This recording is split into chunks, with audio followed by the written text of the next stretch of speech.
ಆತ್ಮೀಯರೇ, ವಿಶ್ವವಾಣಿ ಹೆಲ್ತ್ ಚಾನಲ್ಗೆ ಸ್ವಾಗತ.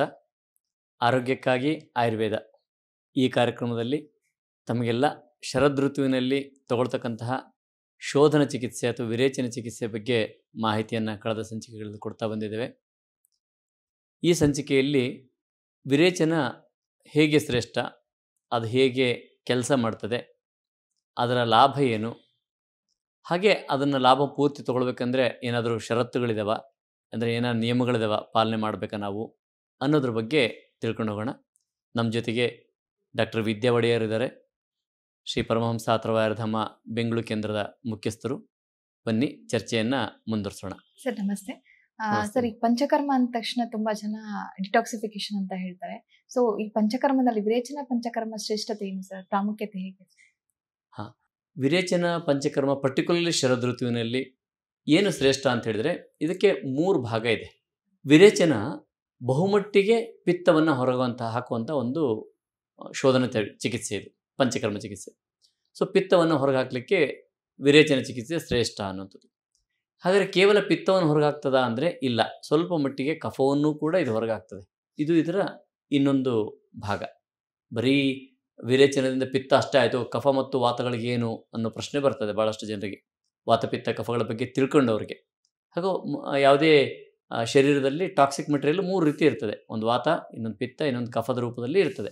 ಹಾಗಾದರೆ ವಿರೇಚನದಲ್ಲಿ ಪಿತ್ತ ಹೊರಗೆ ಹೋಗೋದ್ರ ಜೊತೆಗೆ ಅಲ್ಪ ಮಟ್ಟಿನ ಕಫವನ್ನು ಕೂಡ ಹೊರಗೆ ಹಾಕುತ್ತೆ. ಈ ಕಾಲದಲ್ಲಿ ಅಲ್ಪ ಕಫ ಹೊರಗೆ ಹಾಕಿದರೆ ಸಾಕು, ಅದೇನು ಅಧಿಕ ಕಫ ಹೊರಗೆ ಹಾಕೋ ಅವಶ್ಯಕತೆ ಇಲ್ಲ. ಹಾಗೆಯೇ ವಾತಾನುಲಂಬನವನ್ನು ಮಾಡ್ತದೆ. ಈ ಶೋಧನವನ್ನು ಆಚಾರ್ಯರು ಏನೆಲ್ಲ ಮಾಡಿದ್ದಾರೆ ಅಂದರೆ, ಬಾಯಿ ಮುಖಾಂತರ ಹೊರಗೆ ಹಾಕುವಂಥದ್ದು, ಗುದದ್ವಾರದ ಮುಖಾಂತರ ಹೊರಗೆ ಹಾಕುವಂಥದ್ದು, ಮೂಗಿನ ಮುಖಾಂತರ ಹೊರಗೆ ಹಾಕುವಂಥದ್ದು, ಹೀಗೆ ದ್ವಾರಗಳನ್ನು ಹೇಳಿದ್ದಾರೆ, ಯಾವ ದ್ವಾರದಿಂದ ಹಾಕಬೇಕು ಅಂತ. ಅದರಲ್ಲಿ ಶ್ರೇಷ್ಠವಾದ ದ್ವಾರ ಏನು ಅಂದರೆ ಗುದದ್ವಾರದಿಂದ ಹೊರಗೆ ಹಾಕುವಂಥದ್ದು. ಯಾಕೆ? ಅದು ನಾರ್ಮಲ್ ಪ್ರೋಸೆಸ್ ಅಂತ. ಹೀಗೆ ಊಟ ಮಾಡಿ ಹೀಗೆ ಮೋಷನ್ ಆಗುತ್ತೆ. ವಾಂತಿ ಮಾಡೋದು ನಾರ್ಮಲ್ ಪ್ರೋಸೆಸ್ ಅಲ್ಲ. ನಾವೇನು ರೂಟೀನ ದಿನ ವಾಂತಿ ಆಗ್ತಾ ಇರ್ತದೆ ಮನುಷ್ಯನಿಗೆ? ಇಲ್ಲ. ಬೇದಿ ಮಾತ್ರ ಆಗ್ತಾ ಇರ್ತದಲ್ವ. ಬೇದಿ ಅಂದರೆ ಲೂಸ್ ಮೋಷನ್ ಅಲ್ಲ, ದಿನನಿತ್ಯ. ಸೊ ಇದು ರೂಟೀನ್ ಪ್ರೋಸೆಸ್ಸಲ್ಲೇ ಒಂದಾಗಿರೋದ್ರಿಂದ ಇದು ವಿರೇಚನ ಚಿಕಿತ್ಸೆ ತುಂಬ ಶ್ರೇಷ್ಠವಾಗಿ ಉಳ್ಕೊಳ್ತದೆ. ಕಫವನ್ನು ಸ್ವಲ್ಪ ಹೊಟ್ಟೆಗೆ ಹೊರಗೆ ಹಾಕ್ತದೆ. ಹಾಗೆಯೇ ಈ ರೂಟೀನ್ ಪ್ರೋಸೆಸ್ಸಿಗೆ ನಾವು ಅನುಲೋಮನ ಅಂತ ವರ್ಡ್ ಕರಿತೀವಿ. ಇದನ್ನು ವಾತಾನುಲೋಮನ ಅಂತ ಕೂಡ ಕರಿತೀವಿ. ಈ ವಾತವನ್ನು ಕೂಡ ವಿರೇಚನ ಅನುಲೋಮ ಗತಿಯನ್ನು ಕೊಡ್ತದೆ. ಹೇಗೆ ಪಿತ್ತವನ್ನು ಹೊರಗಾಗ್ತದೋ, ಹೇಗೆ ಅಲ್ಪ ಕಫವನ್ನು ಹೊರಗಾಗ್ತದೋ, ವಾತಕ್ಕೆ ಅನುಲೋಮ ಗತಿಯನ್ನು ಕೊಡ್ತದೆ. ಏನು ಅನುಲೋಮ ಗತಿ ಅಂದರೆ? ಅನುಲೋಮ ಗತಿ ಅಂದರೆ ನಾವು ಆಹಾರವನ್ನು ತಗೊಂಡ್ವಿ, ಆಹಾರ ವಿಭಜನೆ ಆಯಿತು, ವೇಸ್ಟು ಮಲದ ರೂಪದಲ್ಲಿ ಹೊರಗೆ ಹೋಯಿತು, ಸಾರ ಭಾಗ ಕೂಡ ಹೇಗೆ ಹೋಗುತ್ತೆ? ರಸ, ರಕ್ತ, ಮಾಂಸ, ಮೇದ, ಅಸ್ಥಿ, ಮಜ್ಜ, ಶುಕ್ರ ಅಂತ ಹೀಗೆ ಮುಂದಿನ ಧಾತುಗಳಿಗೆ ಹೋಗ್ತದೆ. ಕೊನೆಗೇನು? ನಮ್ಮ ಶರೀರದ ಬಲವಾಗಿ ಹೊರಗೆ ಬರ್ತದೆ. ಅದೇ ಊಟ ಮಾಡಿರೋ ಊಟವೇ ಶರೀರಕ್ಕೆ ಬಲವನ್ನು ಕೊಡ್ತದೆ, ನಮ್ಮ ಕ್ರಿಯೆ ರೂಪದಲ್ಲಿ ಹೊರಗೆ ಬರ್ತದೆ. ಹೀಗೆ ಹೊರಗೆ ಬರಬೇಕಂದ್ರೆ ಮಸಲ್ಸಿಗೆ ಶಕ್ತಿ ಬೇಕಾ? ಚರ್ಮ ಗಟ್ಟಿ ಇರಬೇಕಾ? ಸೊ ಹೀಗೆ ರಕ್ತನಾಳ ಚೆನ್ನಾಗಿರ್ಬೇಕಾ? ಈ ಎಲ್ಲವೂ ಚೆನ್ನಾಗಿರೋದು ಅನ್ನೋದೇ ಕೂಡ ಅನುಲೋಮನ ಗತಿ ಅಂತ. ಒಂದು ವೇಳೆ ಪ್ರತಿಲೋಮ ಗತಿ ಉಲ್ಟಾ ಆಯಿತು ಅಂತ ಅಂದ್ಕೊಳ್ಳಿ, ಚರ್ಮದಲ್ಲಿ ಹೋಗುವಂಥದ್ದು ಉಲ್ಟಾ ತಿರುಗ್ತು ಅಂತ ಹೇಳಿದರೆ ಚರ್ಮ ಹಾಳಾಗುತ್ತೆ, ಉಲ್ಟಾ ತಿರುಗಿದ್ರಿಂದ ಆರ್ಗನ್ಗಳು ಹಾಳಾಗುತ್ತೆ. ಹಾಗೆ ರಕ್ತನಾಳಗಳಲ್ಲಿ ನೇರವಾಗಿ ರಕ್ತ ಹೃದಯಕ್ಕೆ ಹೋಗಬೇಕಿತ್ತು, ಅಲ್ಲಿ ಬ್ಲಾಕ್ ಆಗಿ ವಾಪಸ್ ಬಂತು ಅಂದ್ಕೊಳ್ಳಿ, ಹಾರ್ಟ್ ಏನಾಗುತ್ತೆ? ತೊಂದರೆ, ಮೇಜರ್ ಡ್ಯಾಮೇಜ್ ಆಗುತ್ತೆ. ಹಾಗೆ ಯಾವುದೇ ಒಂದು ಅನುಲೋಮದ ಬದಲು ಪ್ರತಿಲೋಮ ಉಲ್ಟಾ ಆಯಿತು ಅಂದರೆ ಸಮಸ್ಯೆ ಆಗುತ್ತೆ. ಆದರೆ ವಿರೇಚನ ಅನುಲೋಮನವನ್ನು ಕೂಡ ಮಾಡ್ತದೆ. ಸೊ ಸ್ವಲ್ಪ ಕಫವನ್ನು ಹೊರಗಾಕ್ತು, ವಾತವನ್ನು ಅನುಲೋಮನೂ ಮಾಡ್ತು, ಪಿತ್ತವನ್ನು ಹೊರಗಾಕ್ತು. ಹೀಗೆ 3 ದೋಷಗಳ ಮೇಲೆ ಕ್ರಿಯೆ ನೀಡೋದ್ರಿಂದ ವಿರೇಚನ ಚಿಕಿತ್ಸೆ ಅತ್ಯಂತ ಶ್ರೇಷ್ಠ. ಅದು ಶರದ್ ಕಾಲದಲ್ಲಿ ಇನ್ನೂ ಶ್ರೇಷ್ಠ, ಯಾಕಂದರೆ ಕಂಪ್ಲೀಟ್ ಡಿಟಾಕ್ಸಿಫಿಕೇಷನ್ಗೆ ಒಳಗಾಗ್ತದೆ. ಹಾಗಾಗಿ ವಿರೇಚನ ಚಿಕಿತ್ಸೆ ತುಂಬ ಶ್ರೇಷ್ಠ. ಸರ್, ಈಗ ನೋಡಿದ್ವಿ ನೀವು, ಅಂದ್ರೆ ದೋಷಗಳಾದಂತ ಪಿತ್ತ ಹಾಗೂ ಕಫ ಹಾಗೂ ವಾತ ಅನುಲೋಮನ ಮಾಡುತ್ತೆ ಅಂತ ವಿರೇಚನ. ಸೊ ಹಾಗಾದ್ರೆ ನಮ್ಮ ದೇಹದಲ್ಲಿ ವಿರೇಚನ ಹೇಗೆ ಕೆಲಸ ಮಾಡುತ್ತೆ ಸರ್? ಆಕ್ಷನ್ ಹೇಗಿರುತ್ತೆ? ಮೋಡ್ ಆಫ್ ಆಕ್ಷನ್ ಇದು ತುಂಬ ಎಲ್ರಿಗೂ, ಯಾರಿಗೆ ಸ್ವಲ್ಪ ಲಾಜಿಕಲಿ ವಿಚಾರ ಮಾಡ್ತಿರೋ ಅವರಿಗೆ ತುಂಬ ಅಗತ್ಯ ಇರುವಂಥದ್ದು. ಈ ಮೋಡ್ ಆಫ್ ಆ್ಯಕ್ಷನ್ ಅಂದ ತಕ್ಷಣ ವಿರೇಚನದಲ್ಲಿ ಏನೆಲ್ಲ ಪ್ರೊಸೀಜರ್ ಬರ್ತದೆ ಅಂತ ನೋಡ್ಬೇಕು ನಾವು. ಏನು ಬರ್ತದೆ? ಮೊದಲು ಪಾಚನ ದೀಪನ ಅಂತ ಕೊಡ್ತೀವಿ, ಆಮೇಲೆ ಸ್ನೇಹಪಾನ ಅಂತ ಕೊಡ್ತೀವಿ, ಆಮೇಲೆ ಸ್ವೇದನ ಅಂತ ಕೊಡ್ತೀವಿ, ಆಮೇಲೆ ಲೂಸ್ ಮೋಷನ್ಗೆ ಅಂತ ಕೊಡ್ತೀವಿ. ಅದಾದಮೇಲೆ ಆಹಾರದ ಪದ್ಧತಿಯನ್ನು 3 ದಿನಗಳ ಕಾಲ ಫಾಲೋ ಮಾಡ್ತೀವಿ. ಪಾಚನ ದೀಪನೈಹಿ ಸ್ನೇಹಸ್ಥಾನ್ ಸ್ವೇದಶ್ಚ ಪರಿಷ್ಕೃತಾನ್ ಶೋಧಯೇತ್ ಶೋಧನೈಹಿ ಕಾಲೇ ಯಥಾ ಸನ್ನಂ ಯಥಾ ಬಲಂ ಅಂತ ಹೇಳ್ತಾರೆ. ಸೊ ಆಸನ್ನ ಕಾಲದಲ್ಲಿ ಅದನ್ನು ಹೊರಗೆ ಹಾಕಬೇಕು ಅಂತ. ಏನು ಈ ಪ್ರೊಸೀಜರ್ನ ನೋಡೋಣ. ಪಾಚನ ದೀಪನಗಳು ಏನು ಮಾಡ್ತದೆ? ವಿರೇಚನದ ಒಟ್ಟಾರೆ ಕಾರ್ಮುಕತೆ ಅಲ್ವಾ. ಸೊ ಪಾಚನ ದೀಪನಗಳು ಏನು ಮಾಡ್ತದೆ ಅಂದರೆ, ಈಗ ಹೊರಗೆ ಬರೋದಕ್ಕೆ ರೆಡಿ ಇರತಕ್ಕಂತಹ ಪಿತ್ತ ದೋಷವನ್ನು ಪಾಚನ ಮಾಡೋದು ಅಂದರೆ ತುಂಡು ತುಂಡು ಮಾಡೋದು ಅಂತ. ಈಗ ಈ ಒಂದು ಡೋರ್ ಒಳಗೆ ದೊಡ್ಡ ಬೀರು ಹೋಗ್ತಿಲ್ಲಪ್ಪ, ದೊಡ್ಡದು ಯಾವುದೋ ಮಟೀರಿಯಲ್ ಹೋಗ್ತಾ ಇಲ್ಲ, ಬೀರು ಅನ್ನೋದು ಬೇಡ, ದೊಡ್ಡದು ಯಾವುದೋ ಒಂದು ಮಟೀರಿಯಲ್ ಅದನ್ನು ಬಿಚ್ಚು ಡಿಸ್ಮೆಂಟಲ್ ಮಾಡಿ ಹಾಕಿದರೆ ಒಂದು ಯಾವುದೋ ಟೇಬಲ್ ಒಳಗೆ ಹೋಗ್ತಿಲ್ಲ, ಡಿಸ್ಮೆಂಟಲ್ ಮಾಡಿಬಿಡೋದು, ಆವಾಗ ಈಸಿಯಾಗಿ ಒಳಗೆ ಹೋಗುತ್ತೆ ಮತ್ತು ಅಲ್ಲೋಗಿ ಮಾಡ್ಕೊಳಕ್ಕೆ ಬರ್ತದೆ. ಹಾಗೆ ಇದು ಯಾವಾಗ ಶೋಧನದಿಂದ ಹೊರಗೆ ಬರೋದಕ್ಕೆ ತಯಾರು ಇಲ್ಲ ಅಂತಿದ್ರೆ ಈ ಪಾಚನ ದೀಪನದೆಲ್ಲವನ್ನು ಡಿಸ್ಮೆಂಟಲ್ ಮಾಡುವಂಥದ್ದು, ಈಸಿಯಾಗಿ ಲೂಸ್ ಆಗಲಿ ಅನ್ನೋ ಥರ ಮಾಡುವಂಥ ಒಂದು ಪ್ರೋಸೆಸ್. ಸ್ನೇಹಪಾನ ಏನು ಮಾಡ್ತದೆ ಹಾಗಾದರೆ? ಎರಡನೇದು ಸ್ನೇಹಪಾನ ಏನು ಮಾಡ್ತದೆ ಅಂದರೆ, ನಾನು ಹಿಂದಿನ ಸಂಚಿಕೆಗಳಲ್ಲಿ ಹೇಳಿದ್ದೆ, ಸ್ನೇಹಪಾನ ಆ ಕೋಟೆ ಏನಿದೆಯಲ್ಲ, ಜೀವಕೋಶದ ಪೊರೆ ಅಂತಿದೆಯಲ್ಲ, ಆ ಕೋಟೆಗೆ ವ್ಯಾಧಿಕ್ಷಮತ್ವವನ್ನು ಕೊಡ್ತದೆ, ಕೋಟೆಗೆ ಬಲವನ್ನು ತುಂಬುತ್ತದೆ. ಆ ಬಲ ತುಂಬಿದಂತಹ ಕೋಟೆ ಬೇಕಾಗಿದ್ದನ್ನು ಅಲ್ಲೇ ಇಟ್ಕೊಂಡು ಬೇಡಗಿದ್ದನ್ನು ಮಾತ್ರ ಹೊರಗೆ ಬಿಡೋದು, ಸೆಲೆಕ್ಟಿವ್ ಪರ್ಮಿಯಬಲ್ ಅಂತೀವಲ್ಲ, ಆ ಸೆಲೆಕ್ಟಿವಿಟಿನ ಸದೃಢವಾಗಿ ಮಾಡ್ಕೊಳ್ತದೆ. ಹಾಗಾಗಿ ಬೇಡಗಿದ್ದನ್ನು ಈಸಿಯಾಗಿ ತೆಕ್ಕೊಟ್ಬಿಡ್ತದೆ. ಇದು ಪಾಚನ ದೀಪ ತುಂಡು ತುಂಡು ಮಾಡಾಕ್ತು, ಇದು ಈಸಿಯಾಗಿ ತೆಗೆದು ಹೊರಗೆ ಕೊಡೋದಕ್ಕೆ ಸಹಾಯ ಮಾಡುವಂಥ ಒಂದು ಪ್ರಕ್ರಿಯೆನ ಸ್ನೇಹಪಾನ ಮಾಡ್ತದೆ. ಈ ಸ್ನೇಹಪಾನದಲ್ಲಿ ಮೆತ್ತಗೆ ಮಾಡೋದು ಇನ್ನೊಂದು ಪ್ರೊಸೆಸ್ ಇದೆ. ಹೇಗೆ ಕೋಶ ಪೊರೆಗೆ ಬಲವನ್ನು ಕೊಡ್ತದೋ ಹಾಗೆ ಮೆತ್ತಗೆ ಮಾಡೋದು. ಏನನ್ನು ಮೆತ್ತಗೆ ಮಾಡ್ತದೆ? ಶರೀರನಲ್ಲ, ಆ ಯಾವುದು ದೋಷಗಳು ಅಂತ ಇದೆಯೋ ಅಥವಾ ಯಾವುದು ಟಾಕ್ಸಿಕ್ ಮೆಟೀರಿಯಲ್ ಇದೆ ಅದನ್ನು ಮೆತ್ತಗೆ ಮಾಡೋದು. ಮೆತ್ತಗೆ ಮಾಡೋದು ಹೊರತಂದ್ರೆ ತರಕ್ಕೆ ಬರಲ್ಲ. ಅವ್ನು ಮೆತ್ತಗೆ ಮಾಡೋದು ಅಂದರೆ ದುರ್ಬಲಗೊಳಿಸೋದು ಅಂತ, ಶಿಥಿಲಗೊಳಿಸೋದು ಅಂತ, ಮೃದುಗೊಳಿಸೋದು ಅಂತ. ಸೊ ಕಬ್ಬಿಣವನ್ನು ಮೆತ್ತಗೆ ಮಾಡಿದ್ರೆ ಅದನ್ನು ಬೆಂಡ್ ಮಾಡೋಕ್ಕೆ ಬರಲ್ಲ. ಹಾಗೆ ಮೃದುಗೊಳಿಸೋದು, ಮೆತ್ತಗೆ ಮಾಡೋದು, ದುರ್ಬಲಗೊಳಿಸೋದು ಅಂತ ಇದೆಯಲ್ಲ, ಈ ಸ್ನೇಹಪಾನ ಆ ಕೆಲಸವನ್ನು ಮಾಡ್ತದೆ. ಸೊ ಶರೀರಕ್ಕೆ ಬಲವನ್ನು ತುಂಬೋದು. ಆ ಸ್ನೇಹಪಾನದಲ್ಲಿ ಅಂದರೆ ನಾವು ತುಪ್ಪ ಕುಡಿಸ್ತಾರೆ ಅಂತ ಹೇಳ್ತಾರೆ, ಆದರೆ ಅದರಲ್ಲಿರ್ತಕ್ಕಂಥ ಔಷಧಿ ದ್ರವ್ಯಗಳಿದಾವಲ್ಲ, ಇವು ಅವನ್ನ ಆ ಟಾಕ್ಸಿಕ್ ಮೆಟೀರಿಯಲ್ನ ಮೆತ್ತಗೆ ಮಾಡಿ ಎಳ್ಕೊಂಬರ್ತವೆ. ಆದರೆ ಅದರಲ್ಲಿರ್ತಕ್ಕಂತಹ ತುಪ್ಪ ಆಗಲಿ ಅಥವಾ ತೈಲ ಆಗಲಿ ಅದು ಜೀವಕೋಶಗಳಿಗೆ ಶಕ್ತಿಯನ್ನು ತುಂಬುತ್ತದೆ.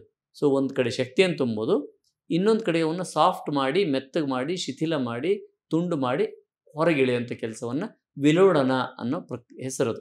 ವಿಲೋಡನ ಅಂದರೆ ಒಂದು ಕಡೆಯಿಂದ ಇನ್ನೊಂದು ಕಡೆ ಸಾಗಿಸೋದು, ಲೋಡಿಂಗ್ ಅನ್ಲೋಡಿಂಗ್ ಅಂತೀವಲ್ಲ ಹಾಗೆ ಒಂದು ಕಡೆಯಿಂದ ಇನ್ನೊಂದು ಕಡೆ ಸಾಗಿಸೋದು. ಈ ವಿಲೋಡನ ಕ್ರಿಯೆ ಆಗಲಿಕ್ಕೆ ಇದು ತಯಾರು ಮಾಡಿ ಕೊಡ್ತದೆ.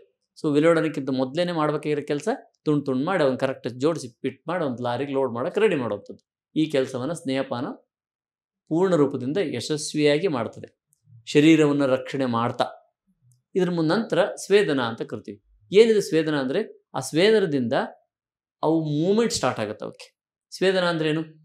ಹೊಗೆ ಬಿಡೋದದು ಸ್ವೇದನ ಮಾಡುವಂಥದ್ದು. ಅಂದರೆ ಈ ವೆಹಿಕಲ್ ಹೊಡ್ತು ಅಂತ ಅಂದ್ಕೊಳ್ಳಿ, ಲಾರಿ ಹೊರಟ್ಬಿಡ್ತು, ಅವಾಗ ಏನಾಗುತ್ತೆ?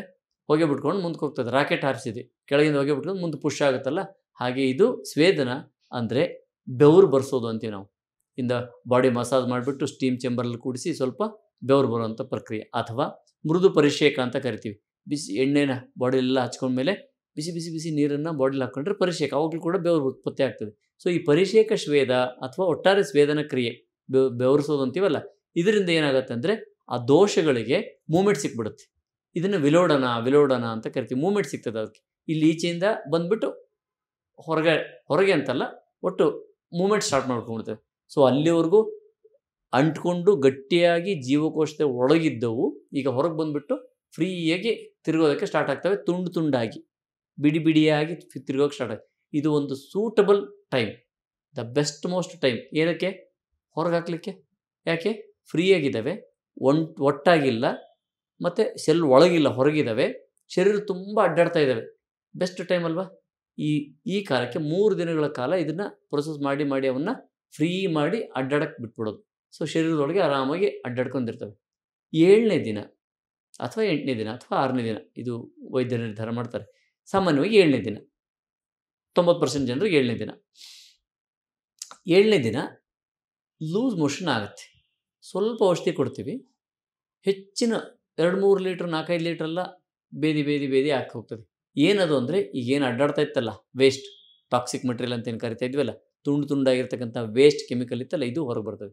ಇಷ್ಟೇ ಔಷಧಿಗೆ ಅಷ್ಟೊಂದು ಲೀಟ್ರ್ ಗಟ್ಟಲೆ ನೀರು ಹೊರಗೆ ಹೋದಂಗೆ ಆಗುತ್ತೆ.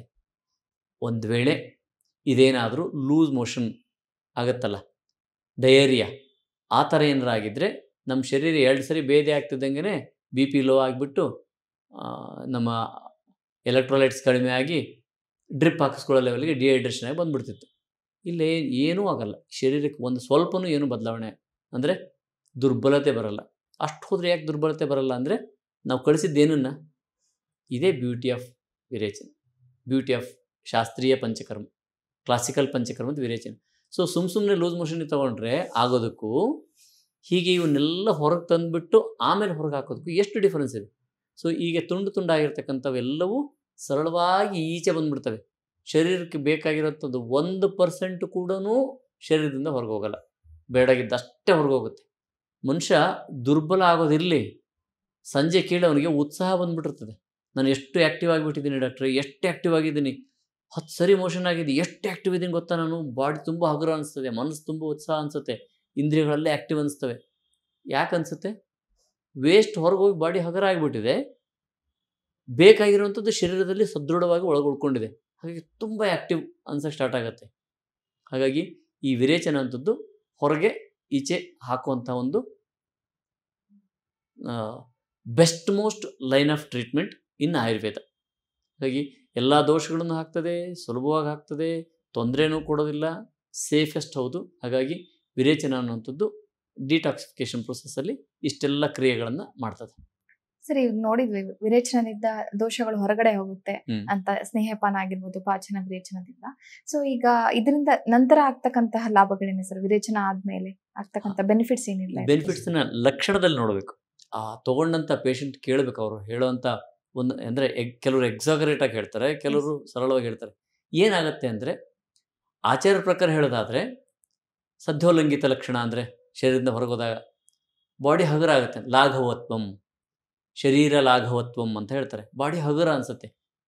ಎಂದು ಫೀಲ್ ಮಾಡಿರಲ್ಲಿ ನೀವು ಇಷ್ಟು ಹಗುರ ಬಾಡಿನ, ಇಷ್ಟು ಲೈಟ್ ಅನಿಸುತ್ತೆ ನನಗೆ. ಇಂದ್ರಿಯ ಪಟುತ್ವ ಅಂತ ಹೇಳ್ತಾರೆ. ಅಂದರೆ ಕಣ್ಣು ನಿಮಗೊಂದು ವೇಳೆ ಸ್ಪೆಕ್ಟ್ ಹಾಕೋದಂಥದ್ದು ರೂಢಿ ಇತ್ತು ಅಂತ ಅಂದ್ಕೊಳ್ಳಿ. ಅವತ್ತು ನೋಡಿ ನಿಮಗೆ ಸ್ಪೆಕ್ಟ್ ಬೇಕಾಗಲ್ಲ, ಹಾಗೆ ಓದ್ತೀರಾ. ಯಾಕೆ? ಅಷ್ಟು ಇಂದ್ರಿಯಗಳಿಗೆ ಪಟುತ್ವ ಬಂದಿರ್ತದೆ. ಕಿವಿ ಸೂಕ್ಷ್ಮವಾದದ್ದನ್ನು ಕೇಳಿಸ್ಕೊಳ್ಳುವಂಥದ್ದು. ನಾನು ಕೈ ಕಾಲಿನಲ್ಲೇ ತುಂಬ ಚೆನ್ನಾಗಿ ಕೆಲಸ ಮಾಡಿ, ಅದನ್ನು ವ್ಯಾಯಾಮ ಮಾಡಿ, ಇದನ್ನು ಕೆಲಸ ಮಾಡಿಬಿಡ್ಲ ಅನ್ನೋಷ್ಟು ಉತ್ಸಾಹ ಒಳಗಿನಿಂದ ತುಂಬ್ತಾ ಇರ್ತದೆ. ಸೊ ಶರೀರ ಹಗುರ ಆಗ್ತದೆ, ಮನಸ್ಸಿಗೆ ಉತ್ಸಾಹ ತುಂಬುತ್ತದೆ, ಇಂದ್ರಿಯಕ್ಕೆ ಪಾಠವತ್ವ ಬಂದಿರ್ತದೆ, ನಾನು ಎಲ್ಲ ಕೆಲಸವನ್ನು ಮಾಡಬಲ್ಲೆ ಅಂತ ಅನಿಸುತ್ತೆ. ಯಾವುದು ಸಾಕು ಬಿಡಪ್ಪ, ಏನು ಮಾಡೋದೇ ಬೇಡ, ಇನ್ನು ಜೀವನನೇ ಇಷ್ಟ ಆಗಿದೆ ಅಂತ ಅನಿಸ್ಕೊಳ್ಳೋರು ಕೂಡ ಜೀವನದ ಉತ್ಸಾಹ ಬರ್ತದೆ, ಮತ್ತೆ ನಾನು ಇನ್ನೊಂದಷ್ಟು ಮಾಡ್ಬೋದಾ ಅನ್ನೋಂಥ ಉತ್ಸಾಹ ತುಂಬುತ್ತೆ. ಇದೆಲ್ಲದು ಆ ಟಾಕ್ಸಿಕ್ ಮಟೀರಿಯಲ್ ಹೊರಗೆ ಹಾಕಿ ಶರೀರಕ್ಕೆ ತುಂಬಿದ್ರಿಂದ. ಇದನ್ನು ಪೇಷಂಟ್ ಹೆಂಗೆ ಎಕ್ಸ್ಪ್ರೆಸ್ ಮಾಡ್ತಾರೆ ಕೇಳಬೇಕು ಅವ್ರಿಗೆ. ಸರ್, ಒಂದು 20 ವರ್ಷದ ಹಿಂದೆ ಹಿಂಗಿದ್ದೆ, ಅಷ್ಟು ಬಲ ವಾಪಸ್ ಬಂದುಬಿಟ್ಟಿದೆ ನನಗೆ, ನಾನು ತೂಕ ನೋಡ್ಕೊತೀನಿ, ಒಂದು 2-3 kg ಇಳಿದಿದೆ, ಬಟ್ ಸಣ್ಣಾಗಿರೋದು ಎಷ್ಟು ಗೊತ್ತರ, ನನ್ನ ಹಳೆ ಪ್ಯಾಂಟ್ಗಳೆಲ್ಲವೂ ಆಗ್ತಾಯಿದ್ದಾವೆ, ಈ ಹೊಸವೆಲ್ಲ ಲೂಸ್ ಆಗ್ತಾಯಿದ್ದಾವೆ. ಮುಖದಲ್ಲಿ ನನ್ನ ಫ್ರೆಂಡ್ ಹೇಳಿದ್ರು, ತುಂಬ ಕಾಂತಿ ಬಂದುಬಿಟ್ಟಿದೆ, ಏನು ಮಾಡ್ಕೊಂಡಿಯೋ ನೀನು ಅಂತ ನನ್ನ ಫ್ರೆಂಡ್ ಕೇಳಿದರು. ಮುಖ ಎಲ್ಲ ಇಳಿದಿದೆ, ಸಣ್ಣಾಗಿದ್ದಲ್ಲದೆ ಜೋಲ್ ಬಿದ್ದಿರಲ್ಲ, ಅದು ಸ್ಟಿಫ್ ಆಗಿ, ಸಣ್ಣ ವಯಸ್ಸಿಗೆ ಚರ್ಮ ಹೆಂಗಿತ್ತು ಹಂಗೆ ವಾಪಸ್ ತಿರುಗ್ತಾ ಹೋಗ್ತದೆ. ಇದು ಪೇಷಂಟ್ ಎಕ್ಸ್ಪ್ರೆಸ್ ಮಾಡೋದು. ನಾನು ಆಕಾಶದೆಲ್ಲ ಹಾರ್ತಾ ಇದ್ದೀನಿ ಅನಿಸ್ತಾ ಇದೆ, ಅಂದರೆ ಹಗುರನ್ನು ಎಕ್ಸ್ಪ್ರೆಸ್ ಮಾಡೋದು ರೀತಿ. ಸೊ ಇವೆಲ್ಲವೂ ಬೆನಿಫಿಟ್ಗಳನ್ನು ನಾವು ಅವ್ರೇನು ಹೇಳ್ತಾರೆ ಅದನ್ನು ಖುಷಿಯಿಂದ ಸ್ವೀಕರಿಸ್ತೀವಿ. ಆಯುರ್ವೇದದಲ್ಲಿ ಹೇಳ್ತಕ್ಕಂಥ ಇಷ್ಟೇ ವಿಷಯಗಳಿವು: ಶರೀರ ಲಘುತ್ವ, ಇಂದ್ರಿಯ ಪಾಠವತ್ವ, ಮನಸ್ಸು ಉತ್ಸಾಹ ಆಗುವಂಥದ್ದು. ಇವೆಲ್ಲವೂ ಕೂಡ ವಿರೇಚನದಿಂದ ಸಾಧ್ಯ. ಮತ್ತು ಹಾಗೆ ರೋಗದ ಗತಿ ಏನು? ಬೇರೆ ಯಾವುದೋ ಕಾಯಿಲೆಗಳಿದಪ್ಪ, ಅದ್ರ ಗತಿ ಏನು ಅಂದರೆ, ರೋಗವೂ ಕೂಡ ನಿವೃತ್ತಿ ಅಂತ ಬರೀತಾರೆ ಆಚಾರ್ಯರು. ನಿವೃತ್ತಿ ಅಂದರೆ ಪೂರ್ಣ ಹೋಗ್ಬಿಟ್ಟಿದೆ ಅಂತ ಅರ್ಥ ಅಲ್ಲ. ಅದು ರೋಗ ನಿವೃತ್ತಿ ಅಂದರೆ ಅವತ್ತಿಗೆ ಖಂಡಿತವಾಗ್ಲೂ ರೋಗ ಇಲ್ಲವೇ, ನನಗೆ BP ಇಲ್ಲ, ಶುಗರ್ ಇಲ್ಲ, ಯಾವುದು ಇಲ್ಲ ಅನ್ನಂಗೆ ಇರ್ತದೆ. ಹಾಗಾದರೆ ಏನಾದರೆ ನಿವೃತ್ತಿ ಅನ್ನೋದ್ರ ಅರ್ಥ ಏನು ಅಂದರೆ, ಅದು ತಾತ್ಕಾಲಿಕ ಅಂತಲ್ಲ. ನಿವೃತ್ತಿ, ರೋಗ ನಿವೃತ್ತಿ ಆಗೋದ್ರ ಕಡೆಗೆ ಮೂಮೆಂಟ್ ಸ್ಟಾರ್ಟ್ ಆಗಿದೆ ಅಂತ ಅರ್ಥ. ಹೇಗೆ? ಒಂದು ಫಸ್ಟ್ ಇಯರ್ ಹಾಕೊಂಡು ವೆಹಿಕಲ್ ಸ್ಟಾರ್ಟ್ ಆಗಿದೆ, ನಾನು ಬೆಂಗಳೂರು ಕಡೆ ಜರ್ನಿ ಮಾಡೋಕ್ಕೆ ಸ್ಟಾರ್ಟ್ ಮಾಡಿಬಿಟ್ಟಿದ್ದೀನಿ ಅಂತ. ಸೊ ಜರ್ನಿ ಸ್ಟಾರ್ಟ್ ಆಯಿತು. ಸೊ ರೋಗ ನಿವೃತ್ತಿಯ ಕಡೆಗೆ ಇದನ್ನು ತಳ್ಳುತ್ತೆ ರೋಗ ಇರೋರಿಗೆ. ರೋಗ ಇಲ್ಲದವ್ರಿಗೆ ರೋಗ ಬಾರದಂತೆ ತಡಿತದೆ. ಹೆಲ್ತ್ ಇನ್ಶೂರೆನ್ಸ್ ಮಾಡಿಸೋದಲ್ಲ, ವಿರೇಚನವನ್ನು ತಗೊಂಡು ಆರೋಗ್ಯವನ್ನು ಚೆನ್ನಾಗಿ ಇಟ್ಕೊಳ್ಳೋದು. ಹೆಲ್ತ್ ಇನ್ಶೂರೆನ್ಸ್ ಮಾಡಿದರೆ ಕಾಯಿಲೆ ಬಂದಾಗ ಒಂದಷ್ಟು ದುಡ್ಡು ಬರ್ತದೆ. ಅದನ್ನು ಮಾಡಿಸ್ಬಾರ್ದು ಅಂತ ಹೇಳ್ತಿಲ್ಲ. ಕಾಯಿಲೆ ಬಂದಾಗ ದುಡ್ಡು ಬಂದರೆ ದುಡ್ಡಿನಿಂದ ಏನು ರೋಗ ರಿಪೇರಿ ಮಾಡ್ಕೊಳಕ್ಕಾಗ್ತದ? ಅದು ಹಾಗೆ ಇರ್ತದೆ ಶರೀರದಲ್ಲಿ, ಒಂದಷ್ಟು ಮೆಡಿಸಿನ್ ಫ್ರೀ ಸಿಗ್ತವೆ ಅಷ್ಟೇ ಬಿಟ್ಟರೆ. ಸೊ ವಿರೇಚನವನ್ನು ತಗೊಳ್ಳಿ, ಇನ್ಶೂರೆನ್ಸ್ಗಿಂತಲೂ ದೊಡ್ಡ ಬೆನಿಫಿಟ್ಟು. ಯಾಕಂದರೆ ನೀವು ಅದರ 10 ಪಟ್ಟು ದುಡಿತೀರ, ಅಷ್ಟು ಶರೀರಕ್ಕೆ ಬಲ ಬರ್ತದೆ. ಹಾಗಾಗಿ ವಿರೇಚನ ಚಿಕಿತ್ಸೆ ಲಾಭಗಳನ್ನು ಮಲ್ಟಿಪಲ್ ಫೋಲ್ಡಲ್ಲಿ ನಾವು ಹೇಳ್ಬೋದು. ಒಬ್ಬ ವ್ಯಕ್ತಿಗೆ 1 ವರ್ಷಗಳ ಕಾಲ ಯಾವ ರೋಗ ಬಾಧೆ ಇಲ್ಲ, ಆಸ್ಪತ್ರೆಗೆ ಹೋಗಲಿಲ್ಲ ಅಂದರೆ ಎಷ್ಟು ಉಳಿಸ್ದಂಗೆ ಆಯಿತು, ಎಷ್ಟು ಗಳಿಸ್ದಂಗೆ ಆಯಿತು. ಇನ್ನೊಂದಷ್ಟು ಉತ್ಸಾಹ ಬರ್ತದೆ ನಮ್ಮ ದುಡಿಮೆಗೆ ಅಂದರೆ ಎಷ್ಟು ಮಲ್ಟಿಫೋಲ್ಡಲ್ಲಿ ನಮಗೆ ದುಡಿಮೆನ ಗಳಿಸ್ದಂಗೆ ಆಗ್ತದೆ. ಜೀವನವನ್ನು ಅನುಭವ ಹೇಗಿರ್ತದೆ, ಎಷ್ಟೊಂದು ಅನುಭವಿಸ್ಬೋದು ಜೀವನವನ್ನು. ಸೊ ಈ ಜೀವನ ಅನುಭವ ಖುಷಿಯಾಗಿರೋವಂಥದ್ದು. ನೀವು ಟ್ರಿಪ್ ಹೋದ್ರೆ ಖುಷಿಯಾಗಿರಲ್ಲ, ಶರೀರ ಆರೋಗ್ಯವಾಗಿದ್ದಾಗ ಟ್ರಿಪ್ ಹೋದ್ರೆ ಖುಷಿಯಾಗಿರ್ತೀರ. ಶರೀರ ಏನೋ ದೊಡ್ಡ ಕಾಯಿಲೆ ಬಂದಾಗ ಟ್ರಿಪ್ ಹೋದ್ರೆ ಖುಷಿ ಪಡ್ತೀರ? ಹಾಗಾಗಿ ಶರೀರ ಎಷ್ಟು ಆರೋಗ್ಯವಾಗಿರ್ತದೆ ಅಂದರೆ ಎಲ್ಲದನ್ನು ಎಂಜಾಯ್ ಮಾಡುವಂಥ ಆರೋಗ್ಯವನ್ನು ಕೊಡುವಂಥದ್ದು. ಸೊ ದುಡಿಮೆ ಹೆಚ್ಚಾಗುತ್ತೆ, ದುಡಿಮೆಯ ಅವಧಿ ಹೆಚ್ಚಾಗುತ್ತೆ, ನಿಮ್ಮ ಸಾಮರ್ಥ್ಯ ಅಂದರೆ ಜೀವಿಸುವ ಸಾಮರ್ಥ್ಯ ಹೆಚ್ಚಾಗ್ತದೆ, ಆಳವಾದ ನಿದ್ದೆ ಬರ್ತದೆ, ಆಹಾರ ಅತ್ಯಂತ ರುಚಿ ಅನಿಸುತ್ತೆ, ತುಂಬ ಚೆನ್ನಾಗಿ ಜೀರ್ಣ ಆಗ್ತದೆ, ಬೆಳಿಗ್ಗೆ ಎದ್ದ ತಕ್ಷಣ ಮೋಷನ್ ಆಗ್ತದೆ. ಇವೆಲ್ಲವೂ ಮನುಷ್ಯನಿಗೆ ಇನ್ನೇನು ಬೇಕು? ನಾನು ರಿಪೋರ್ಟ್ ಇಟ್ಕೊಂಡು ಕಾಯಿಲೆ ಏನಾಗಿದೆ ಅಂತಲ್ಲ, ಆ ಕಾಯಿಲೆ ರಿಪೇರಿ ಆಗೋ ಕಡೆಗೆ ಪ್ರಯಾಣ ಸ್ಟಾರ್ಟ್ ಆಗಿದೆ. ಇನ್ನೊಂದು 2-3 ವರ್ಷನೋ 4-5 ವರ್ಷನೋ ಆಗ್ಬೋದು. ಕಾಯಿಲೆ ಡಯಾಬಿಟಿಸ್ ಇದ್ದರೆ ಅದು ಹೋಗಲಿಕ್ಕೆ ಇದು ಯಾವುದೋ ಒಂದು ಕಾಯಿಲೆ ಇದೆ ಅದು ಕಮ್ಮಿ ಆಗಲಿಕ್ಕೆ ಬೇಕಾಗ್ಬೋದು. ಸೊ ಬಟ್ ಪ್ರೋಸೆಸ್ ಸ್ಟಾರ್ಟ್ ಆಗಿದೆ. ಅದನ್ನೇ ವ್ಯಾಧಿ ನಿವೃತ್ತಿ ಅಂತ ಆಚಾರ್ಯ ಹೇಳ್ತಾರೆ. ಇಷ್ಟೆಲ್ಲ ಬೆನಿಫಿಟ್ಗಳನ್ನ ಒಂದೇ ಒಂದು ವಿರೇಚನದಲ್ಲಿ, ಅದು ಶರದ್ ಋತುವಿನಲ್ಲಿ ಬೆಸ್ಟ್ ಮೋಸ್ಟ್. ಸರಿ, ಈಗ ಲಾಭಗಳು ಹೇಳಿದ್ರಲ್ಲ, ಶರೀರ ಲಘುತ್ವ ಆಗಿರ್ಬೋದು, ಇಂದ್ರಿಯ ಪಟುತ್ವ ಇದೆಲ್ಲ. ಸೊ ಈ ಲಾಭಗಳು ನಮ್ಗೆ ಪಡಿಬೇಕು ಅಂದ್ರೆ ವಿರೇಚನ ಚಿಕಿತ್ಸೆಯಲ್ಲಿ ಏನಾದ್ರೂ ಷರತ್ತುಗಳನ್ನ ನಾವು ಪಾಲನೆ ಮಾಡ್ಬೇಕಾ? ಷರತ್ತುಗಳು ಇದಾವೆ? ಹಾಂ, ಖಂಡಿತ ನಿಯಮಗಳು ಮಾಡಲೇಬೇಕು. ನಾನು ವಿರೇಚನ ಅಂತ ಬುಕ್ ಮಾಡಿದ ತಕ್ಷಣ, ಅಂದರೆ ನಾನು ಮನೆಗೆ ಒಂದು ಪುಸ್ತಕ ತಂದ ತಕ್ಷಣ ಜ್ಞಾನಪೀಠ ಪ್ರಶಸ್ತಿಯನ್ನು ಕೊಡೋದಿಲ್ಲಲ್ವ. ವಿರೇಚನ ತೊಗೊಂಡ ತಕ್ಷಣ ಬರ್ತದೆ ಅಂದ್ರೆ ಒಂದಷ್ಟು ನಿಯಮಗಳಿದೆ, ಅವು ಕಡ್ಡಾಯ ನಿಯಮಗಳು. ಏನು ಅಂದರೆ, ಲೂಸ್ ಮೋಷನ್ ಇವತ್ತಿಗೆ ಮುಗೀತಪ್ಪ, ಒಟ್ಟು 10 ದಿನ ಪ್ರೊಸೀಜರ್. ನಾವು 7 ದಿನ ಅಂತ ಹೇಳಿದೆ ನಾನು. ಲೂಸ್ ಮೋಷನ್ ಆಯಿತು, ಅವತ್ತೆಲ್ಲ ಹಗರಾಯಿತು ಬಾಡಿ ಅಂತ. ಇನ್ನು 3 ದಿನ ಪ್ರೊಸೀಜರ್ ಇದೆ ಅಲ್ಲ, ಅಲ್ಲಿ ಊಟವನ್ನು ಒಂದು ಹಂತದಲ್ಲಿ ಹೇಳ್ತೀವಿ, ಸಂಸರ್ಜನ ಕ್ರಮ ಅಂತ ಕರಿತೀವಿ. ಅಂದರೆ ಇಷ್ಟಿಷ್ಟೇ ಊಟ ಕೊಡ್ತಾ ಕೊಡ್ತಾ ಕೊಡ್ತಾ ಕೊಡ್ತಾ ಶರೀರ ಅಲ್ಲ, ಅಗ್ನಿಯನ್ನು ದೃಢಗೊಳಿಸ್ತೀವಿ. ಅಗ್ನಿ ಅಂದ್ರೆ ಜೀವನ ಅಂತ. ನಮ್ಮ ಅಗ್ನಿ ಚೆನ್ನಾಗಿದ್ದರೆ ಮಾತ್ರ ಜೀವನ ಚೆನ್ನಾಗಿರ್ತದೆ. ಹಾಗೆ ಆ ಅಗ್ನಿ ಚೆನ್ನಾಗಿ ಇಲ್ಲದೆ ಇರೋ ಕಾರಣಕ್ಕೇ ದೋಷಗಳು ಸಂಚಯ ಆಗೋದು ಶರೀರದಲ್ಲಿ. ಅಗ್ನಿ ಮಕ್ಕಳಲ್ಲಿ ಚೆನ್ನಾಗಿರ್ತದೆ ಅನ್ನೋ ಕಾರಣಕ್ಕೇ ಅದನ್ನು ಅವ್ರಿಗೆ ಪಂಚಕ್ರಮ ಬೇಕಾಗೋದಿಲ್ಲ. 12 ವರ್ಷ ತನಕ ಅದು ಅಗ್ನಿ ಚೆನ್ನಾಗಿರೋದಕ್ಕೆ ಎಂಥ ಟಾಕ್ಸಿಕ್ಕನ್ನು ಡಿಟಾಕ್ಸಿಫೈ ಮಾಡಿ ಎಳ್ಕೊಂಡು ಹೋಗ್ತಾ ಇರ್ತದೆ. ಹಾಗೆ ಅಂತಹ ಅಗ್ನಿ ಬೇಕಾ? ಸಣ್ಣ ಮಕ್ಕಳ ಥರ ಎಲ್ಲದನ್ನು ಊಟ ಮಾಡಿನೂ ಆನಂದವಾಗಿರಬೇಕಾ? ಈ ಅಗ್ನಿ ಅಷ್ಟು ಚೆನ್ನಾಗಿದ್ದರೆ 1 ವರ್ಷಗಳ ಕಾಲ ಒಂದೂ ಕಾಯಿಲೆ ಬರದಂಗೆ ನೋಡ್ಕೊಳ್ತದ. ಅಂದರೆ ಈ 3 ದಿನಗಳ ಕಾಲ ನಾವು ನಿಯಮಗಳನ್ನು ಫಾಲೋ ಮಾಡಬೇಕು. ಏನು ನಿಯಮಗಳು? ಆಹಾರವನ್ನು ನಾವು ಆಹಾರದ ಪೊಟ್ಟಣ ಕೂಡ ಕೊಡ್ತೀವಿ. ಈ ವಿರೇಚನ ಆದ ತಕ್ಷಣ ಇದನ್ನು ಮೊದಲನೇ ಆಹಾರಕ್ಕೆ ತೊಗೊಳ್ರಿ, ಇದನ್ನು ಮಧ್ಯಾಹ್ನದ ಆಹಾರಕ್ಕೆ ತೊಗೊಳ್ಳಿ, ಇದನ್ನು ರಾತ್ರಿ ಆಹಾರಕ್ಕೆ ತೊಗೊಳ್ಳಿ ಅಂತ 3 ದಿನ ಅದನ್ನೇ ತೊಗೋಬೇಕು. ಯಾಕೆ ಅದನ್ನು ತೊಗೋಬೇಕು? ಅಗ್ನಿಗೆ ನಾವು ಶಕ್ತಿಯನ್ನು ತುಂಬಬೇಕು. ಈಗ ಚೆನ್ನಾಗಿ ಯಜ್ಞ ಮಾಡೋದಕ್ಕೆ ಅಂತ ಹೇಳಿ ಅಗ್ನಿ ಎಲ್ಲ ಕೂತ್ಕೊಂಡ್ವಿ, ಇಷ್ಟೇ ಅಗ್ನಿ ಬರ್ತಾ ಇದೆ, ದೊಡ್ಡ ದೊಡ್ಡ ಕಟ್ಟಿಗೆ ಹಾಕಿದ್ರೆ ಏನಾಗುತ್ತದು? ಆರೋಗುತ್ತಲ್ವ. ಇದನ್ನೇ ಆಚಾರ್ಯ ಉದಾಹರಣೆ ಕೊಡ್ತಾರೆ. ದೊಡ್ಡ ದೊಡ್ಡ ಕಟ್ಟಿಗೆ ಹಾಕಿದ್ರೆ ಆರೋಗುತ್ತೆ. ಇಲ್ಲ, ಹಂಗೆ ಹಾಕಬಾರ್ದು. ಸಣ್ಣ ಪೇಪರ್ ಹಾಕೋದು, ಸಣ್ಣ ಕಟ್ಟಿಗೆ ಹಾಕೋದು, ಆಮೇಲೆ ಇಷ್ಟಿಷ್ಟೇ ಬೆಳೆಸ್ತಾ ದೊಡ್ಡ ಕಟ್ಟಿಗೆ ಹಾಕು. ತುಂಬ ದೊಡ್ಡದಾಗಿ ಉರಿಯೋಕ್ಕೆ ಸ್ಟಾರ್ಟ್ ಆದಮೇಲೆ ನೀನು ಏನು ಮರ ತಂದು ಹಾಕಿದ್ರು ಉರಿತದಲ್ವ. ಹಾಗೆ ಆ 3 ದಿನಗಳ ಕಾಲ ಚೆನ್ನಾಗಿ ಫಾಲೋ ಮಾಡಿದ ಮೇಲೆ ಆಮೇಲೆ ಒಳ್ಳೊಳ್ಳೆ ಆಹಾರ ಕೊಟ್ಟರೆ ಅದು ರಸಾಯನವಾಗಿ ಶರೀರಕ್ಕೆ ವ್ಯಾಧಿಕ್ಷಮತ್ವ, ಮಸಲ್ಸಿಗೆ ಶಕ್ತಿ, ಮೂಳೆಗಳು ಗಟ್ಟಿ ಮಾಡೋದು, ಅದೆಲ್ಲದೂ ಮಾಡೋದಕ್ಕೋಸ್ಕರ ಈ 3 ದಿನಗಳ ಕಾಲ, 10ನೇ ಅಂದರೆ 8, 9, 10ನೇ ದಿನ, ಈ 3 ದಿನಗಳ ಕಾಲ ನಾವು ಕೊಟ್ಟಿರ್ತಕ್ಕಂಥ ಆಹಾರ ನಿಯಮಗಳನ್ನು ಕಡ್ಡಾಯವಾಗಿ ಪಾಲಿಸಬೇಕು. ಇದು ಇದರ ಕಡ್ಡಾಯ ನಿಯಮ. ಒಂದು ವೇಳೆ ನಾನಿವತ್ತು ವಿರೇಚನ ಮುಗೀತು 7 ದಿನಕ್ಕೆ, ನಾನು 8ನೇ ದಿನ ಎಲ್ಲೋ ಟ್ರಿಪ್ ಹೋಗ್ತೀನಿ ಅಥವಾ ಏನೋ ಪಾರ್ಟಿಗೆ ಹೋಗ್ತೀನಿ, ಇಲ್ಲಿರೋ ಮನೆಗೇನೋ ಹಬ್ಬ ಮಾಡಿದ್ರು ತಿಂತೀನಿ ಅಂತೇನಾದರೂ ನಿಮ್ಮ ತಲೆಗಿದ್ದರೆ, ಇಷ್ಟು ದಿನ ಹೇಗಿದ್ರು ಡಾಕ್ಟ್ರು ಇಷ್ಟಿಷ್ಟೇ ಆಹಾರ, ಈ ರೀತಿ ಆಹಾರ ಅಂತ ಕೊಟ್ಟು ರಿಸ್ಟ್ರಿಕ್ಟ್ ಮಾಡಿದ್ದಾರೆ, ಈ 7 ದಿನಗಳ ಕಾಲ 8ನೇ ದಿನ ತಿಂದುಬಿಡೋಣ ಅಂತೇನಾರು ಇದ್ದರೆ ವಿರೇಚನ ತೊಗೊಳಕ್ಕೆ ಹೋಗಬೇಡಿ. ಇಂಥ ಮೈಂಡ್ಸೆಟ್, ಇಂಥ ಮೆಂಟಾಲಿಟಿ ಅಥವಾ ತಡ್ಕೊಳಕ್ಕಾಗಲ್ಲ. ನಮ್ಮಲ್ಲಿ ಯಾರೋ ಒಬ್ರು ಮುದ್ದೆ ಊಟ ಮಾಡಿಬಿಟ್ಟಿದ್ರು ಮರುದಿನ, ಇವತ್ತಿಗೂ ಸಂಕಟ ಪಡ್ತಾರೆ. ಒಬ್ರು ಯಾರೋ ಹೋಗಿ ಪಾರ್ಟಿ ಮಾಡಿಬಿಟ್ಟಿದ್ರು, ಅಂದರೆ ನಾರ್ತ್ ಇಂಡಿಯನ್ ಡಿಶ್ ಅಂತೆ ಅದಂತೆ ಇದಂತೆ, ಇವತ್ತಿಗೂ ಕಷ್ಟಪಡ್ತಾರೆ. ಯಾಕೆ? ಅಗ್ನಿನೇ ಜೀವನ. ಈಗ ಹೇಗೋ ಚೆನ್ನಾಗಿದ್ದೀರಾ, ವಿರೇಚನ ತೊಗೊಂಡು ಆ ಕೊನೆ ನಿಯಮಗಳನ್ನು ಫಾಲೋ ಮಾಡೋಕ್ಕಾಗದೇ ಅಗ್ನಿನ ಕೆಡಿಸ್ಕೊಂಡ್ರೆ ತೊಂದರೆ ಅನುಭವಿಸ್ಕೋತೀರ. ಹಾಗಾಗಿ ಆ ಕೊನೆ 3 ದಿನ ಏನು ಊಟ, ನಾನು ಊಟ ಮಾಡೋಷ್ಟೇ, ನಿಮಗೆ ರುಚಿ ಬರಲ್ಲ, ಕಡ್ಡಾಯವಾಗಿ ಸಖತ್ ರುಚಿ ಅನಿಸುತ್ತೆ ನಾವು ಕೊಟ್ಟಿರೋ ಊಟ. 2 ಕಾರಣಕ್ಕೆ. ಏಕೆ? ಶೋಧನ ಆಗಿರ್ತದೆ ಶರೀರ, ಟೇಸ್ಟು ಅದ್ಭುತ ಟೇಸ್ಟ್ ಅಂತ ಅನಿಸ್ತಾ ಇರ್ತದೆ. ಸೊ ರುಚಿಯಾಗಿರಲ್ಲ ಅಂತಲ್ಲ, ರುಚಿಯಾಗೇ ಇರುವಂಥದ್ದು. ನೀವೇ ತಿಳಿದದ್ದು ಊಟ ಮಾಡಬೇಡಿ, ನಾವು ಕೊಟ್ಟದ್ದನ್ನು ಊಟ ಮಾಡಿ. ಆಯುರ್ವೇದದಲ್ಲಿ ಇದನ್ನು ಸ್ಪಷ್ಟವಾಗಿ ಹೇಳ್ತಾರೆ. ಶೋಧನದ ನಂತರ ಶೋಧನದಿಂದ ವಿಕಾರಗಳನ್ನು ಉತ್ಪತ್ತಿ ಮಾಡ್ಕೊಳ್ಬೋದು. ಇಷ್ಟೆಲ್ಲ ಬೆನಿಫಿಟ್ಗಳಿರೋವಂಥದ್ದು 1-2 ದಿನ ಊಟವನ್ನು ನಾವು ತಡ್ಕೊಳಕ್ಕಾಗದೆ ಏನಾದ್ರು ತಿನ್ನಕ್ಕೆ ಹೋದರೆ ತೊಂದರೆ ಮಾಡ್ಕೋತೀವಿ ಅದನ್ನು. ಹಾಗಾಗಿ ಕಡ್ಡಾಯವಾಗಿ ಈ ನಿಯಮವನ್ನು ಫಾಲೋ ಮಾಡಲೇಬೇಕು. ಏನದು? ಲೂಸ್ ಮೋಷನ್ ಆದಮೇಲೆ ಸಂಸರ್ಜನ ಕ್ರಮ ಅಂತ ಇದೆ. ಆ 3 ದಿನಗಳ ಏನೇನು ಊಟ ಅಂತ ಇದೆ ಅದನ್ನು ಫಾಲೋ ಮಾಡೋದು. ಈ ನಿಯಮಗಳನ್ನು ಫಾಲೋ ಮಾಡಿದರೆ ಮಾತ್ರ ಶರದ್ ವಿರೇಚನ ನಿಮಗೆ ಅಟ್ಮೋಸ್ಟ್ ಬೆನಿಫಿಟನ್ನು ಕೊಡ್ತದೆ. ಹಾಗಾಗಿ ನಿಯಮಗಳನ್ನು ಫಾಲೋ ಮಾಡಿ ವಿರೇಚನವನ್ನು ಎಲ್ಲರೂ ತಗೊಳ್ಳಿ. ಎಲ್ಲರೂ 1 ವರ್ಷಗಳ ಕಾಲ ರೋಗಮುಕ್ತ ಜೀವನ ಅಷ್ಟೇ ಅಲ್ಲದೆ ಶರೀರ, ಮನಸ್ಸು, ಇಂದ್ರಿಯ ಎಲ್ಲೋದ್ರೂ ಕೂಡ ಉತ್ಸಾಹದಿಂದ ಹೆಚ್ಚು ಹೆಚ್ಚು ದುಡಿಮೆಯನ್ನು ಮಾಡ್ಕೊಳ್ಳಿ, ಹೆಚ್ಚು ಹೆಚ್ಚು ಜೀವನವನ್ನು ಸುಂದರವಾಗಿಸ್ಕೊಳ್ಳಿ, ಹೆಚ್ಚು ಆಹಾರವನ್ನು ಅಂದರೆ ಟೇಸ್ಟಿಯಾಗಿರ್ತಕ್ಕಂಥ ರೀತಿಯಲ್ಲಿ ಆಹಾರವನ್ನು ಸೇವನೆ ಮಾಡೋದಕ್ಕೆ, ರೋಗಗಳು ಬರದೇ ಇರೋ ರೀತಿ, ನಿಮ್ಮ ಏನಾದರೂ ಕಾಯಿಲೆ ಇದ್ದರೆ ಔಷಧಿಗಳು ಕೂಡ ಕಡಿಮೆ ಮಟ್ಟದಲ್ಲಿ ನಾವು ಔಷಧಿ ತಗೊಳ್ಳೋದಕ್ಕೆ ಸಾಧ್ಯ ವಿರೇಚನ ಚಿಕಿತ್ಸೆಯನ್ನು ತಗೊಳ್ಳೋದ್ರಿಂದ. ಹಾಗಾಗಿ ವಿರೇಚನ ಚಿಕಿತ್ಸೆ ಇಷ್ಟೊಂದು ಶ್ರೇಷ್ಠ ಅಂತ ಹೇಳ್ತಾ ಇವತ್ತಿನ ಸಂಚಿಕೆಯನ್ನು ಮುಗಿಸೋಣ. ಎಲ್ರಿಗೂ ಧನ್ಯವಾದಗಳು. ಆರೋಗ್ಯ ಮಾಹಿತಿಯ ಇಂಥ ಮತ್ತಷ್ಟು ವಿಡಿಯೋಗಳಿಗಾಗಿ Vishwavani health YouTube channel subscribe ಮಾಡಿ.